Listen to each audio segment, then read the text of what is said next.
நம்ம தேவனையே சார்ந்திருக்கோம், தேவனோடய உறவாடுறோம்.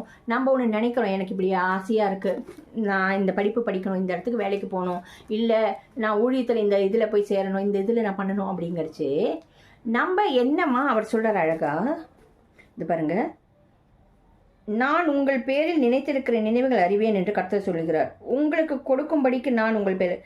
நீ ஃபர்ஸ்ட் பாருங்க, நீங்கள் எதிர்பார்த்திருக்கும் முடிவை. இப்போ அந்த விஷயத்துல நீங்க என்ன முடிவு எதிர்பார்த்திருக்கீங்களோ, நான் உங்களுக்கு கொடுக்கும்படிக்கு நான் உங்கள் பேர் நினைத்திருக்கிற நினைவுகளை அறிவேன். அது தீமைக்கல்ல, அது சமாதானத்துக்கு.